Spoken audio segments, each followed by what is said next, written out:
지금 다니엘 기도회가 진행되고 있어서 오늘까지 다니엘에 관한 설교를 하려고 합니다.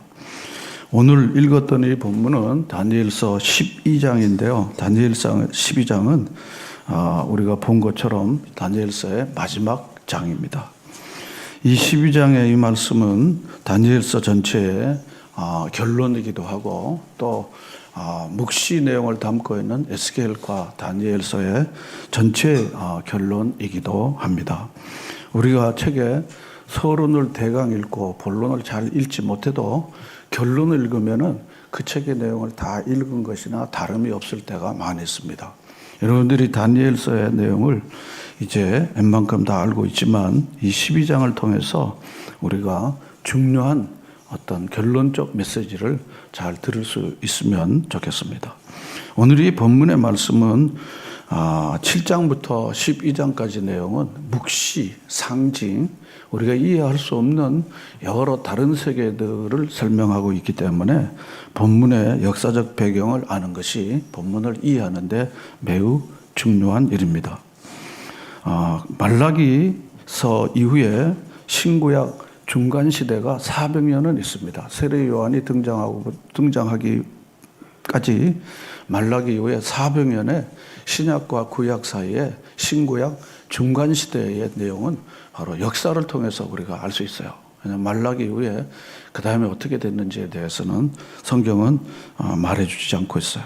그런데 말라기 이후에 기원전 333년에 우리가 잘 아는 알렉산더 대왕이 등장을 합니다.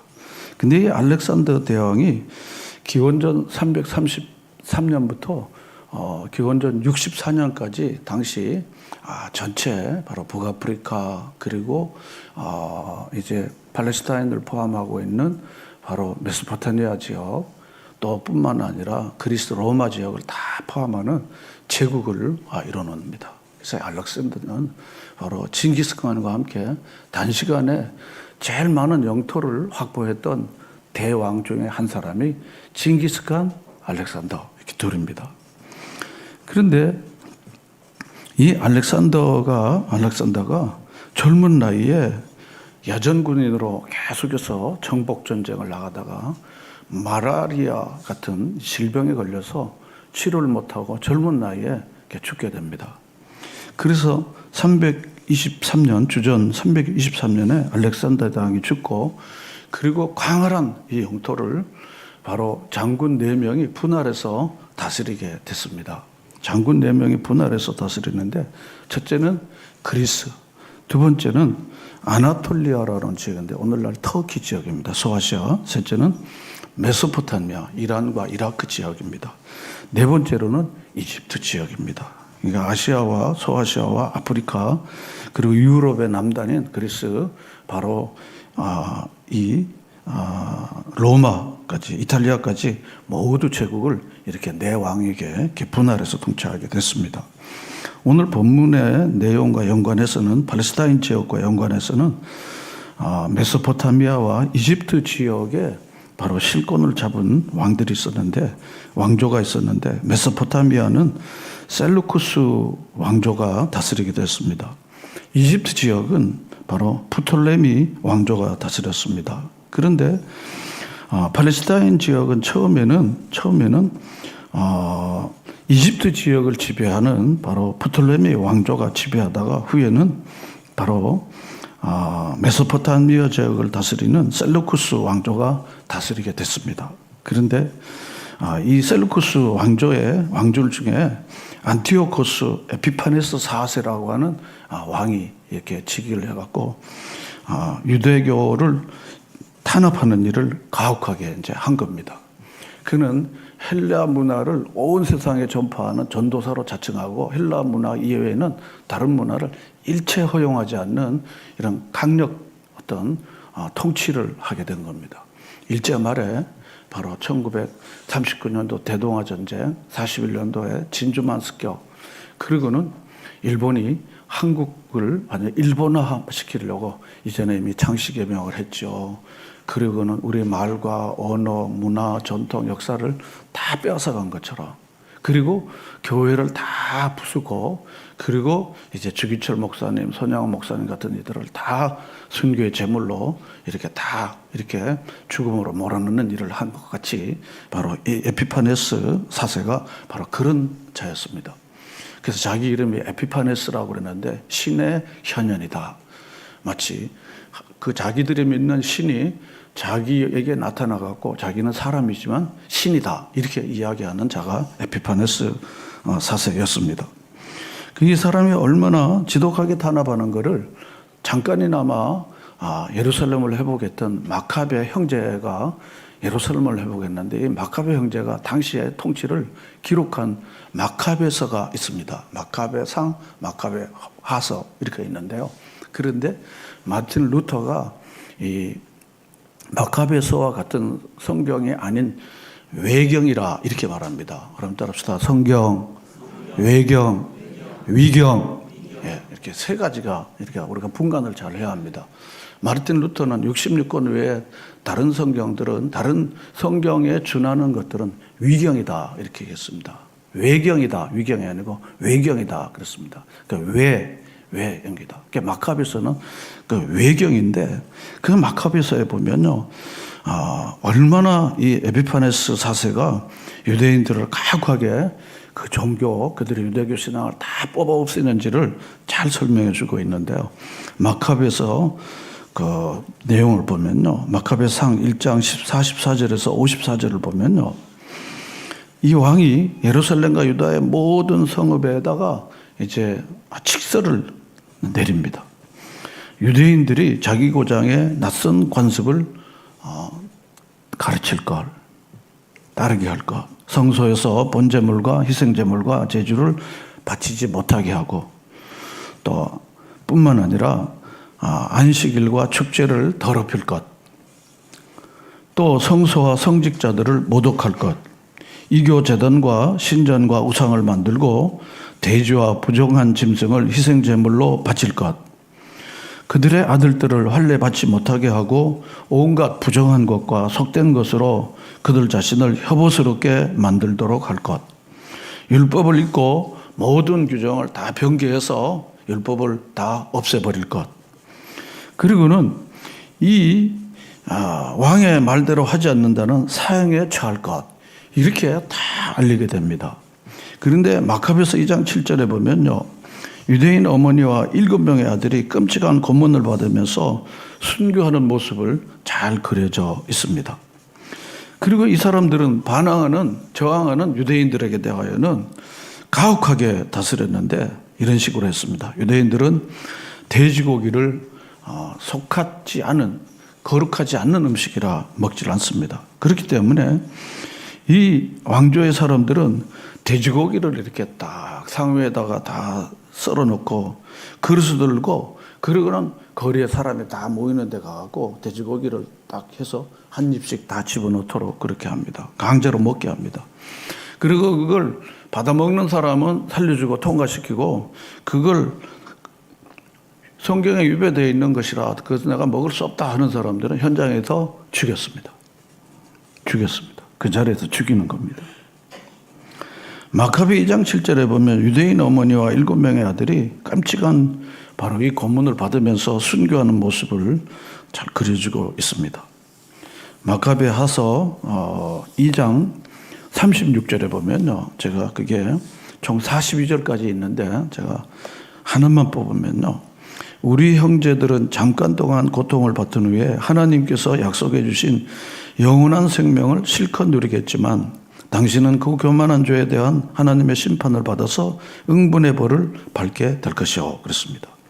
이 어머니가 7남매를 다 순교의 제물로 하나씩 바치면서 고백하는 내용이 마카비하 7장에 잘 나와 있습니다. 그런데 이 어머니는 하나님은 무에서 유를 창조하신 하나님이시고, 그리고 하나님은 바로 잠깐 동안 고통을 당하지만 결국 하나님께서 약속하신 영원한 생명을 자기 아들들에게 분명히 줄 것이다 라고 하는 확신을 순교하는 아들에게 심어주고 자기도 순교를 했습니다. 이게 바로 고난 중에 믿음을 지킨 사람들의 이야기입니다. 이때 이는 많은 사람들이 생명을 바쳐서 그리고 순교의 제물로 바쳐졌습니다. 그런데 영생에 대한 확신이 없어서 죽음을 두려워하는 사람들도 꽤나 많이 있었다고 합니다. 이때까지는 부활과 영생에 대한 확신이 없었기 때문에 이 세상에서 겪고 있는 끔찍한 박해를 견뎌낼 수가 없었습니다. 이런 사상이 바로 12장 2절에 잘 나타나 있는데 오늘 읽었던 2장의 말씀을 우리 다 같이 읽어보겠습니다. 시작. 땅의 티끌 가운데서 자는 자 중에서 많은 사람이 깨어나 영생을 받는 자도 있겠고 수치를 당하여서 영원히 부끄러움을 당할 자도 있을 것이다. 그렇습니다. 그런데 그때입니다. 땅에 티끌, 그런데 티끌은 흙이 아닙니까? 땅의 흙에서 흙 가운데서 자는 자 중에서, 여러분 죽은 사람들을 성경은요 잔다 그럽니다. 주 안에서 자는 자 그런 말합니다. 이 자는다는 것은 여러분 뭘 전제하는 겁니까? 깨어나는 것을 전제하는 것입니다. 그런데 깨어나지 않는 자들은요 그야말로 죽은 자들입니다. 그래서 데살로니가서도 우리가 다 잠잘 것이 아니라 그리스도께서 오실 때 다시 깨어나 이렇게 말합니다. 그래서 믿다가 돌아가신 분들은 다 우리는 자는 자라 이렇게 부릅니다. 자는 자다 이렇게 부릅니다. 깨어나기 때문에. 그래서 본문 여기 2절에 보면 자는 자 중에서 많은 사람이 어떻게 한다 그랬습니까? 어떻게 한다 그랬습니까? 깨어나 그랬습니다. 깨어난다는 것입니다. 그냥 부활한다는 것입니다. 그리고 부활한 다음에 그 다음에 무슨 자도 있다고 그랬습니까? 영생을 하다. 다시 말하면 부활 영생을 받을 자가 있다는 것입니다. 그런데 구약 성경에는요 이 부활과 영생에 대한 이 사상을 이렇게 잘 심어주는 경우들이 거의 볼 수가 없습니다. 그런데 이사야를 통해서 하나님께서 말씀을 주셨는데요. 이사야서 26장 19절 말씀을 보겠습니다. 이사야서 26장 19절 말씀. 자, 올려주세요.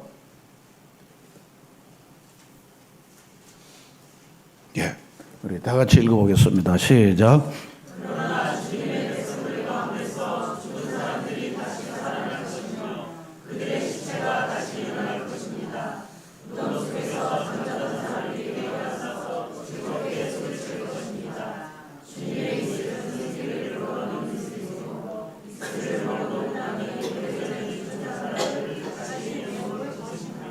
아멘. 그렇습니다. 이 말씀은 개인의 부활을 말해주는 최초의 성경 본문입니다. 앞서서 본 다니엘은 바로 이 신앙을 가지고 있었던 거예요. 그래서 죽음은 부활하고 영생할 거니까. 그래서 그리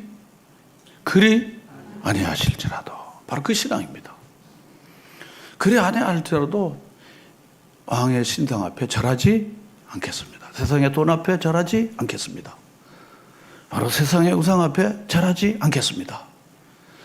바로 다니엘은 이 신앙을 갖추고 있었기 때문에 죽으면 천국 가는 건데 구질구질하게 내가 이렇게 절하고 그렇게 살지는 않겠습니다.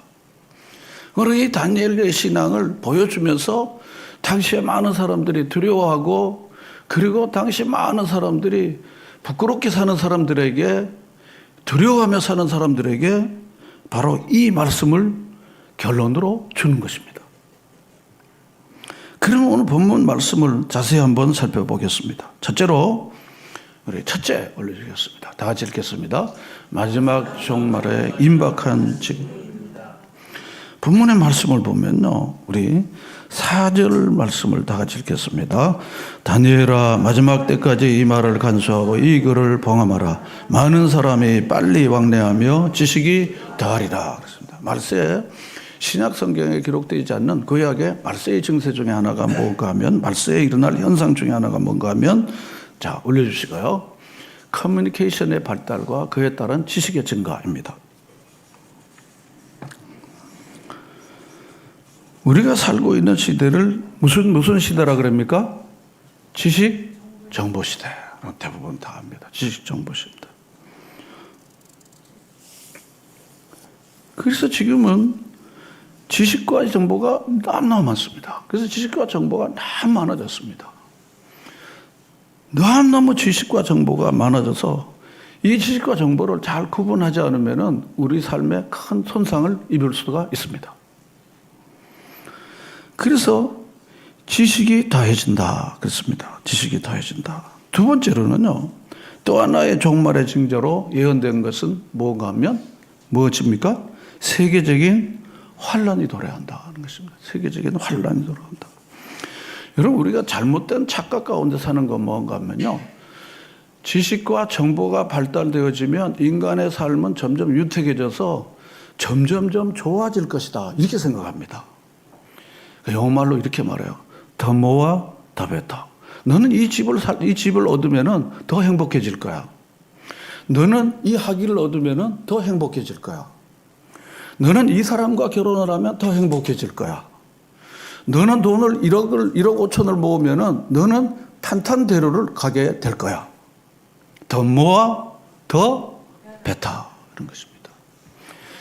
그런데 지식 정보가 발달되면서 AI가 오고 챗 GPT가 오면서 인간의 삶은 절대로 행복해지지 않습니다. 저는 단언합니다. 여러분이 세상적으로 얻었던 목표를 달성하면 그 다음에는 더 큰 어려움도 있었고 편안한 삶도 있지만은, 그러나 여러분은 진정한 의미와 행복을 누리는 것은 누릴 수가 없을 것입니다.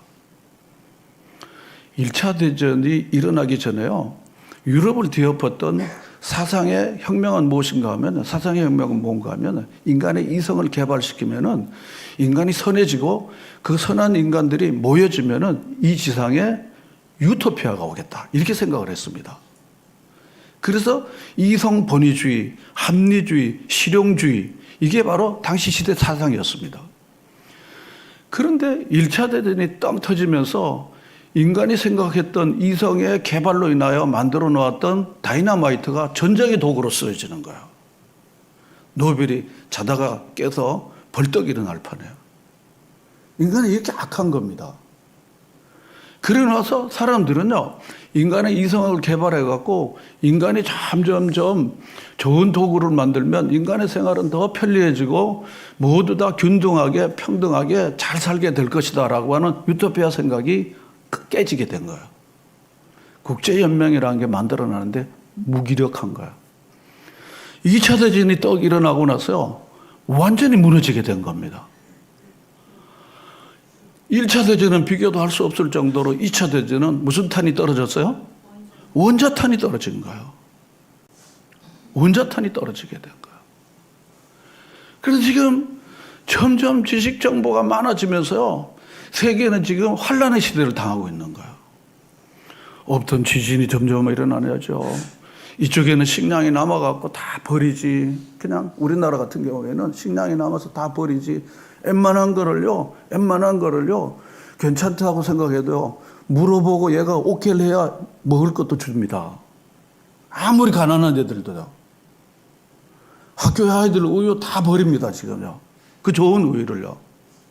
응? 밥 타갖고요. 다 고기 없으면요, 다 쓰레기통으로 갑니다. 저는 이게 대환란이라고 생각합니다. 기근이 처처에 많은데도요, 나눠주지는 않고 버립니다. 냉장고에 썩어버리는 거, 그런 겁니다. 뿐만 아니라 전쟁은요, 점점 심화되어져요. AI 챗GPT가요, 절대로 전쟁을 못 막습니다. 절대로 못. 전쟁을 더 가속화시켜갖고 드론이요, 살상무기로 농업용으로 쓰고, 그리고 실종자를 찾는 데 쓰기보다는요, 전쟁의 무기로 지금 더 활발하게 쓰여지는 거예요. 이스라엘과 팔레스타인 전쟁에도 드론 사용되는 거 여러분 다 알지 않습니까? 인간이 이렇게 악한 것입니다.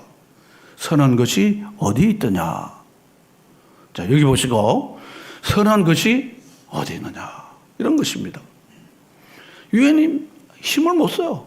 중국과 러시아 같은 깡패 집단이 거부권을 갖고 있는 거야. 아무것도 될 수가 없어요. 그러므로 지금은 문명 시대가 아닙니다. 야만 시대입니다. 지금 챗GPT를 만들고 인공위성을 씌워갖고 달에 가지만요, 세상은 점점점 힘들고 어려워질 겁니다. 대환란 시대가 오는 겁니다. 자식이 부모에게 칼을 들이매는 시대가 점점 다 왔습니다. 재산 잘 안 분배하면요, 자식한테 지금 칼이 오는 거야, 지금요. 없는 게 아주 좋습니다. 아예 바라는 게 없으면 좋으니까요. 지금 세상이 굉장히 어려운 시대를 이렇게 맞이하게 된 겁니다. 이런 환란이 온다는 거예요. 환란이 옵니다. 예수님께서요, 마태복음 24장 11절 올려주실까요? 다 같이 읽겠습니다. 시작.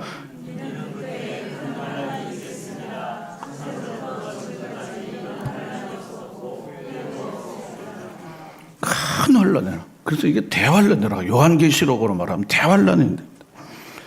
이런 건 이전에도 없었고요. 창세 이래로, 창조 이래로 없었고, 앞으로도 이런 일은 없는 대환란이 올 거라고 그랬습니다.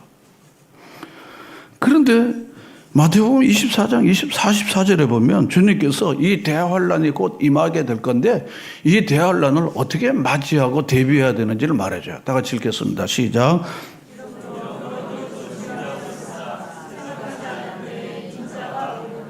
준비하고 있어라. 너희들이 생각도 하지 않은 때에 인자가 온다. 그래서 바로 지혜로운 다섯 처녀, 지혜롭지 못한 다섯 처녀의 경우를 들어서 우리에게 잘 설명해. 기름을 잘 준비했는데 초저녁에 온 게 아니에요. 기름이 다 떨어질 쯤에 늦지막히 온 거야. 그래서 누가복음 21장 34절과 5절은요, 이렇게 경고합니다. 다 같이 읽겠습니다. 너희는 스스로 조심하라. 그렇지 않으면 방탕함과 술 취함과 생활의 염려로 마음이 둔하여지고 뜻밖의 그날이 덫과 같이 너희에게 임하리라. 조심해라는 거예요. 방탕함이 일반화되고 술 취함이 일반화되어진다는 거예요. 근데 예수 믿고 나서 방탕과 술 취함을 우리가 다 그건 우리의 생활과 아주 무관하게 됐습니다. 방탕한 게 뭡니까? 방탕한 게 뭡니까? 규모 없이 사는 거예요. 수입에 맞지 않게 지출하는 사람들을 말하는 거예요. 술 취하는 건 뭡니까? 비틀거리게 사는 거예요. 갈 바를 병해지지 못한 거예요. 뭘 해야 될지 잘 몰라요. 그냥 되는 대로 대충 그냥 바람 따라, 세월 따라, 유행 따라 그냥 오늘 갈까 뭐 할까 뭐 이렇게 길이 없는 사람들을 말하는 겁니다. 그리고 세 번째로는 뭡니까? 생활의 염려. 세상살이 걱정, 돈 걱정 그런 겁니다. 저는 이 세속 정보가 얼마나 우리를 주께로부터 멀어지게 하는지를 알아요. 당신의 아이를 하나 낳으면은 2억 5천이 필요합니다. 이놈의 자식아, 내가 그러죠. 당신의 아이를 하나 낳으면은 2억 5천이 필요한데 난 2억 5천 없으니까 안 낳는 거야. 이런 놈들이 어디 있어요? 내가 한번 토론하고 싶어요. 그런 사람들하고. 그럼 2억 5천이 있다고 해서 아이들을 하나님의 사람으로, 세상에 꽉 필요한 사람으로 세울 수 있습니까?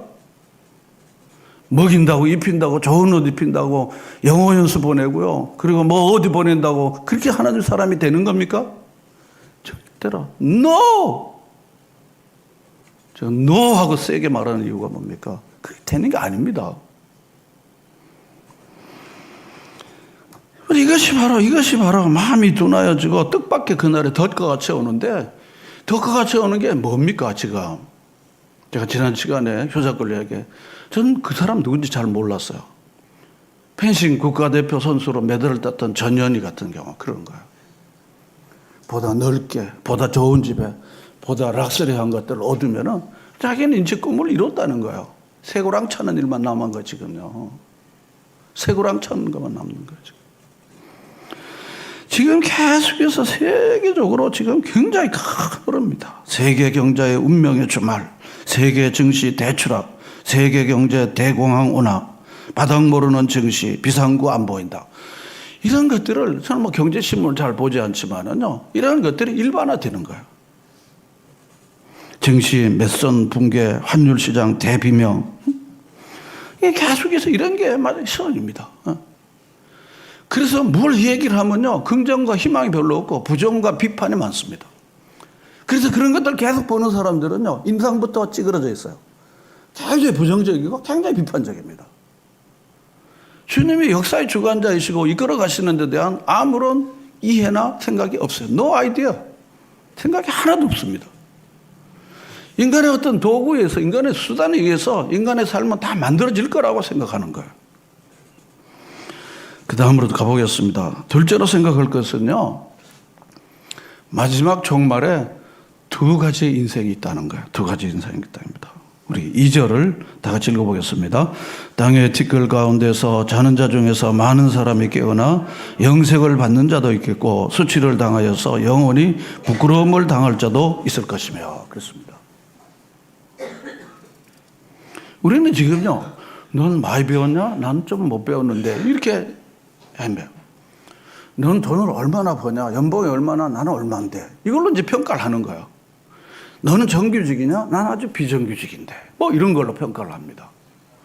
너는 너 위에 뭐가 있냐? 나는 그게 준비가 안 됐어. 뭐 이걸로 모든 걸 평가를 하는 거야, 지금요. 너는 내 집이 있냐? 나는 아직 내 집이 없어. 뭐 이런 걸로 이제 평가를 하는 겁니다.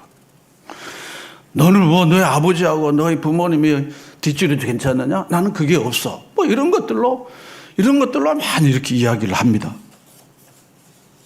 그런데 오늘 본문은 뭐라고 그런가 하면요, 그런 게 별로 소용이 없고, 마지막 환란의 때에, 마지막 때에는 그게 소용이 없고, 우리 올려주겠습니다. 영원한 수치를 당할 사람이거나 영원한 생명을 누릴 사람이거나 이 두 종류로 결정이 된다는 거예요. 정말의 가장 중요한 질문은 무엇입니까? 당신은 영생을 얻으셨습니까? 영생을 얻지 못하셨다면 결국 당신은 영원한 수치, 영원한 멸망을 피하지 못할 것입니다. 입니다. 성경은 인류를 결코 하나의 운명으로 다루지 않습니다. 똑같이 주고 누구나 다 좋은 곳으로 가는 게 아닙니다. 세속적인 생각입니다. 순진한 생각입니다. 요한복음 3장 36절 예수님께서 3장 16절 이후에 요한복음 3장에서 계속 말씀하시면서 이 말씀을 하신 거예요. 우리 다 같이 읽어볼까요?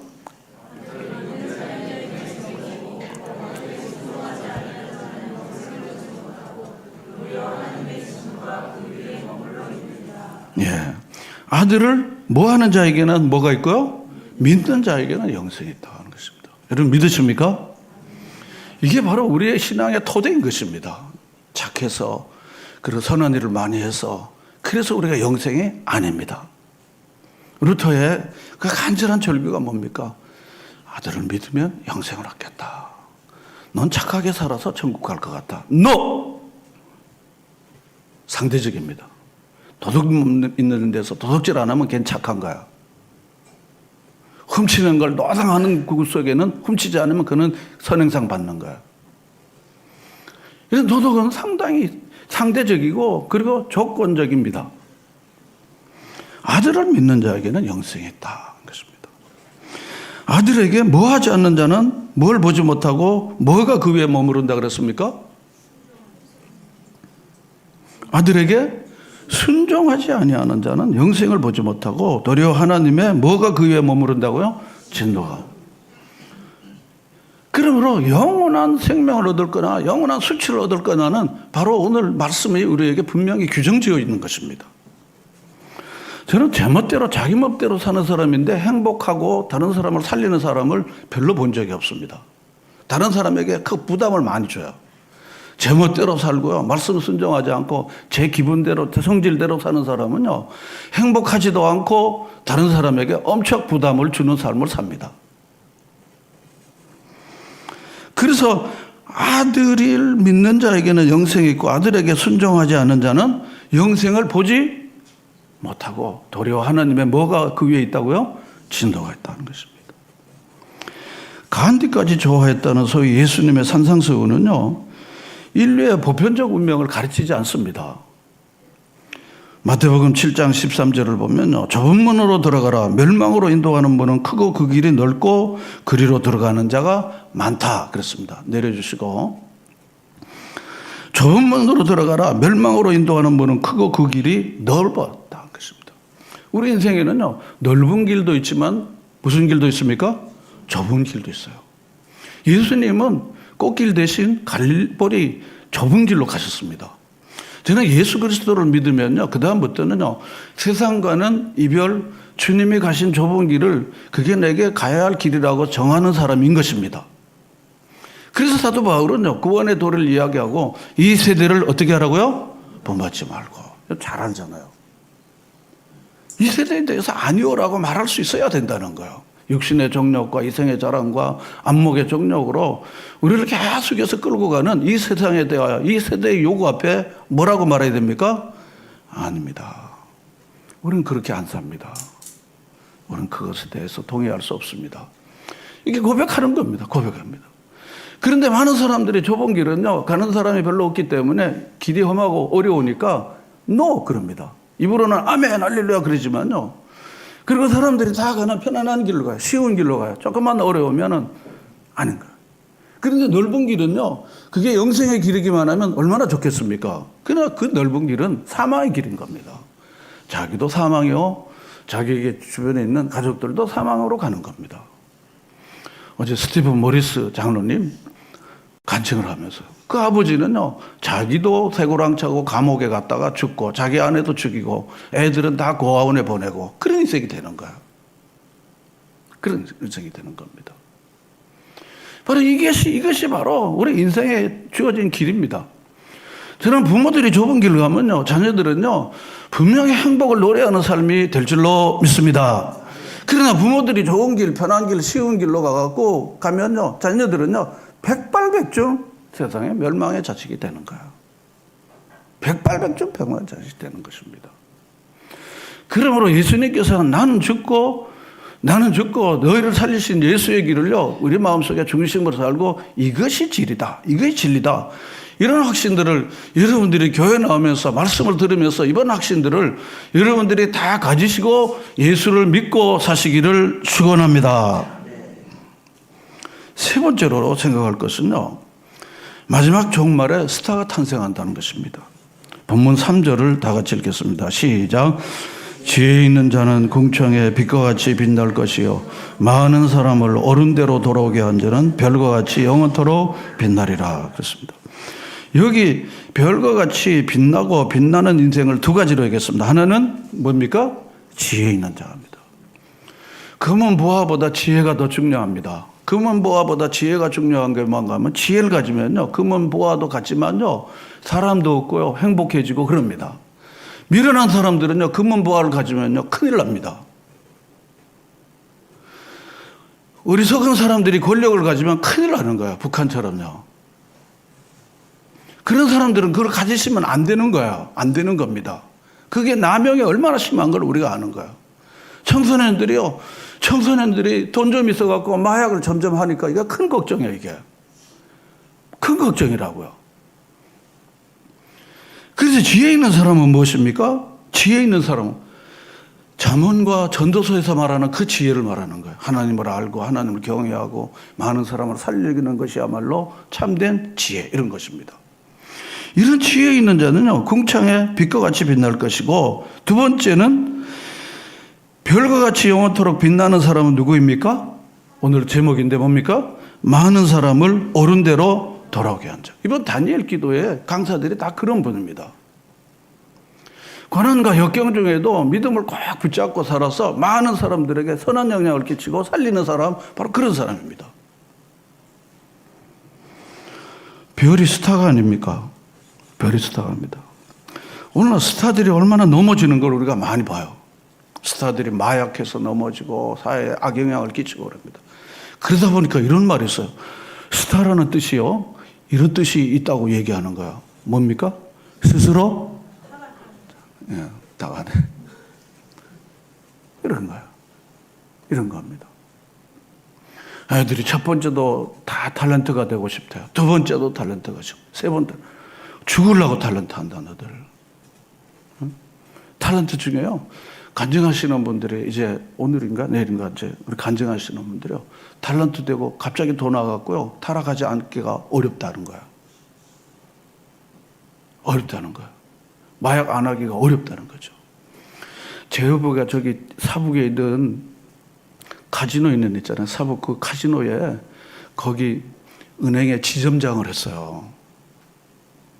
그러니까 스타들이 와갖고 하루 저녁에 그거 한번 하고요, 2억씩 3억씩 그리고 쓰고 쑥쑥 털고 그러고 간답니다. 그 주고객이에요, 주고객이야. 근데 그 사람들이 와갖고 하루 이틀 지나고 간 흔적들이 뭔지를 보면요, 끔찍하다는 거예요. 나쁜 놈, 도둑놈, 음란한 놈들이라는 거예요. 자기는 고객이니까 그걸 하지만 씁쓸하면서 도대체 이게 뭔가 하는 거야. 그런데 오늘 본문에 나오는 이 스타가 무엇입니까? 사람들의 인생에 좋은 영향을 끼치는 거예요. 좋은 영향을 끼치는 겁니다. 많은 사람을 옳은 대로 인도하니까요.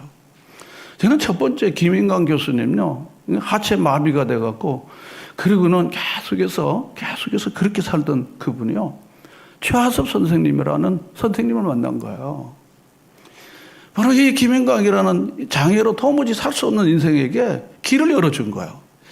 이 공립학교에서 우수교사로 신임을 얻고, 그리고 개인 과외를 하면 줄 서서 과외를 시킬 수 있지만 자기는 돈보다 고통당하고 아파하는 사람들을 소망을 주고 일으키는 교사가 되겠다. 그래서 이 재활원 학교에 자기가 자원해서 간 거예요.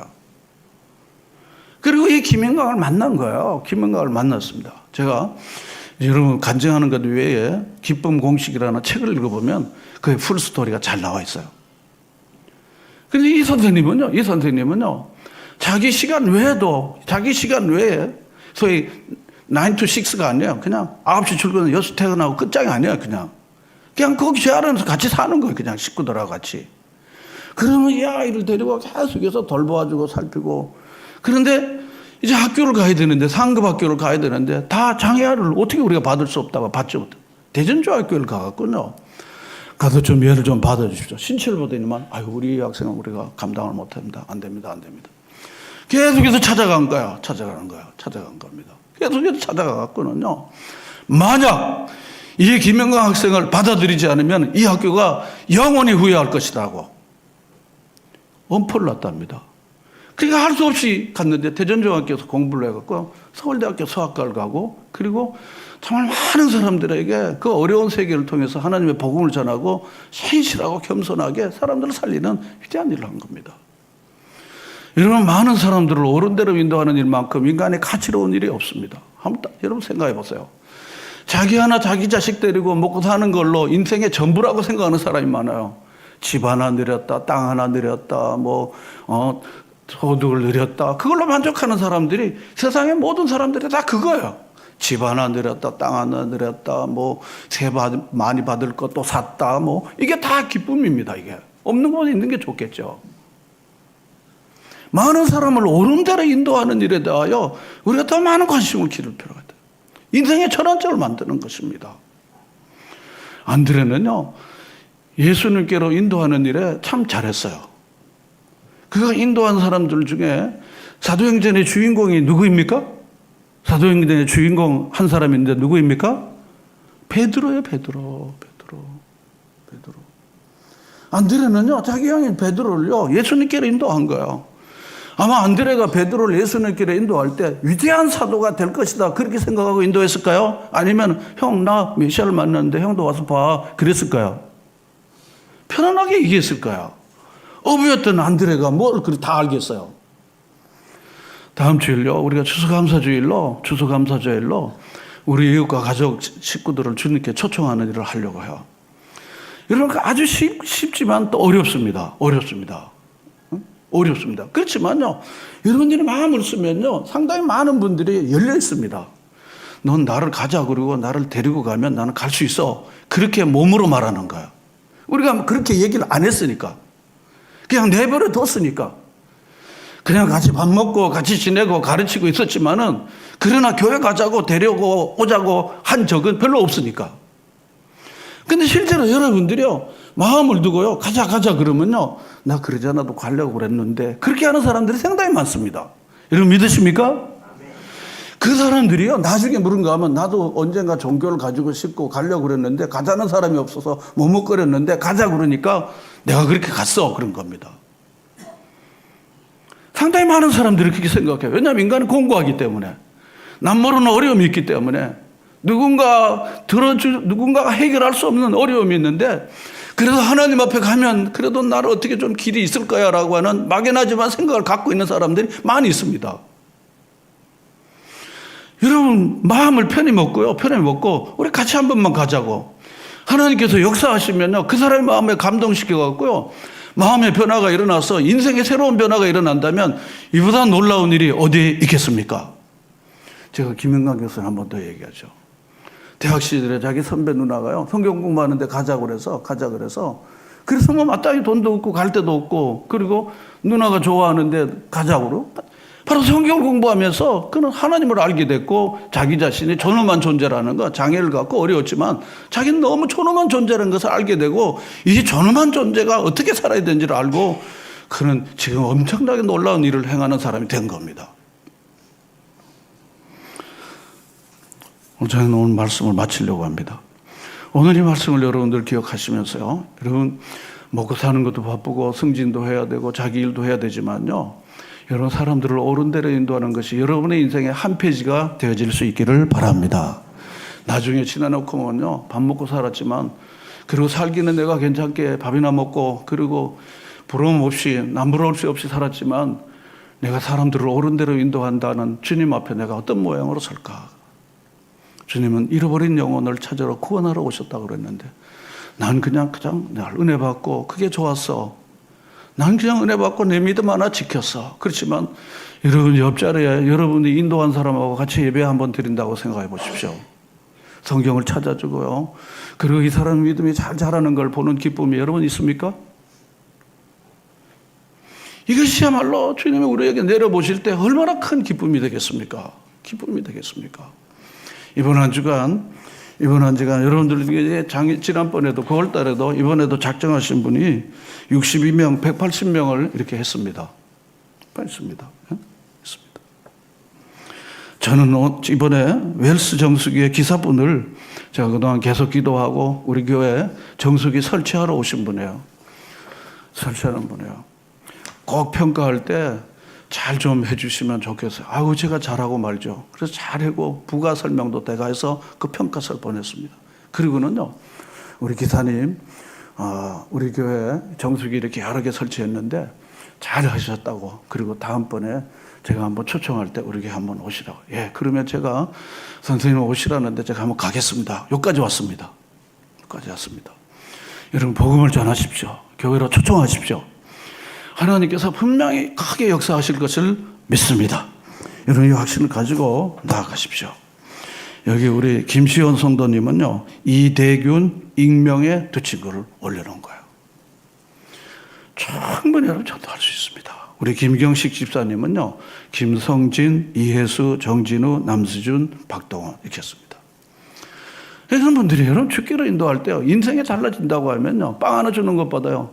그리고 어려울 때 조금 도와주는 것보다 바로 이 사람들을요. 그리스도에게 인도할 때 주님이 이 사람들의 인생을 완전히 바꿔주고 빈곤에서 부여로 갈 길 없는 자들에게 갈 길을 알려주는 하나님의 큰 역사가 이들에게 일어날 것을 생각하고 여러분 많은 사람을 옳은 대로 인도하는 선한 일에 힘쓰는 여러분 모두가 되시기를 축원합니다.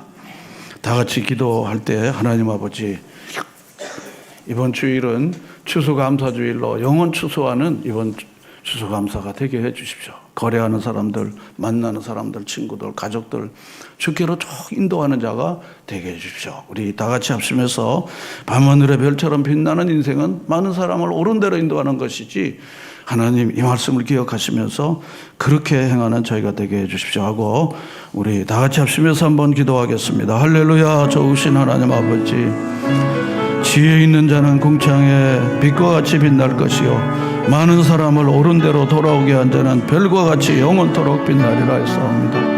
하나님 아버지시여 참으로 하나님 아버지 우리가 혼자 살기에도 바쁜 판에 하나님 아버지 누구를 인도하겠습니까? 그러나 하나님 아버지께서 주님 수치를 당하며 어두움 가운데 있는 자들을 빛 가운데로 인도하는 자가 되게 해주시고 나도 살고 그들도 살리는 자가 되게 하시고 나도 살리고 우리 가정도 살리게 해주시고 하늘의 미랄처럼 하나님 아버지 많은 열매를 맺을 수 있사오니 하나님 아버지께서 우리 주 예수 그리스도의 본보기를 따라서 많은 사람으로 안드레가 되어서 베드로를 하나님 아버지시여 어린아이들을 그리고 하나님 헬라의 사람들을 주님께로 인도했던 안드레처럼 하나님 아버지 인도하는 자가 되게 하시고 하나님 아버지, 그리하여 빛나는 인생을 살게 해주시기를 기도하고 원합니다.